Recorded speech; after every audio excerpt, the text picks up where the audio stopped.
I initially assumed she was joking. A brief moment of amusement crossed my face until she approached the wardrobe and began selecting a dress.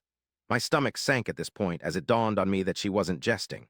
The thought that she was choosing a dress looped in my mind, as if my brain was trying to postpone the inevitable. Then she uttered those chilling words again, so casually, calmly, and coldly, "He's taking me tonight." There was no hesitation, no guilt, no fear, only truth. It was at this moment that something deep within me didn't shatter. Instead, it fell silent, too quiet. I scrutinized her more carefully this time, and everything became clear.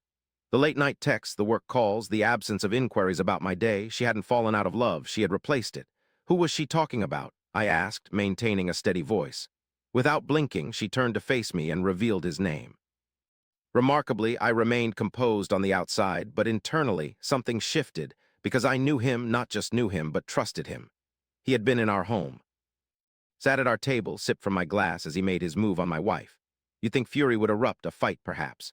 But no, an unusual calm prevailed. Instead of retaliating, I nodded. This left her puzzled, for she anticipated turmoil. However, I was ceding control, or so she believed. She asked for a response, her voice sharper now, slightly defensive. I leaned back, exhaled slowly, and smiled. A single word, "okay," transformed the room. It wasn't acquiescence, it was authorization. Permission for what unfolded next. Because they were unaware, neither of them knowing that 3 weeks prior I had already discovered their exchange. It wasn't by chance, not by luck. I was watching. For when something doesn't feel right, often it isn't. So I investigated and found the evidence, messages, photos, plans, lies. In that instant, I had two options. One, decide between destruction or construction. I opted for building. I didn't challenge her, dispute, plead, or pursue. Instead, I observed.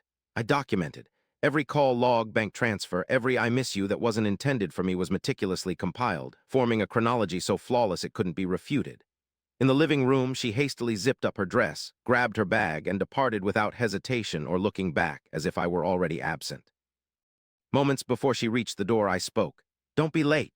She paused, turned around slowly, her face filled with confusion. What? I rose from my seat, approached her. Calmly, clearly, I instructed. Return home before midnight. This made her uneasy, as nothing about me was comprehensible anymore. "Why?" she inquired. It's at this point that the situation dramatically altered. I retrieved my phone, navigated to a specific folder, and displayed the screen towards her. Astonishment washed over her face instantly. She had been exposed. All the messages, photographs, dates, times, she had no choice but to confront the evidence. No room for evasion, no room for excuses. I didn't merely discover the truth, I strategized and revealed it. I arranged everything, emails, evidence, screenshots, and sent them to your parents, his parents, our friends, his boss. At midnight, everyone receives it. A heavy, suffocating silence followed. "You wouldn't do this," she murmured. I met her gaze squarely. I had already done it. Then I added another piece to the puzzle that shattered her. It wasn't just your truth I scheduled, but also his downfall. Her legs nearly collapsed. She dropped her bag. "Please," she pleaded, her voice trembling now with real fear. But it wasn't out of love. It was about repercussions, because in that instant she understood something chilling.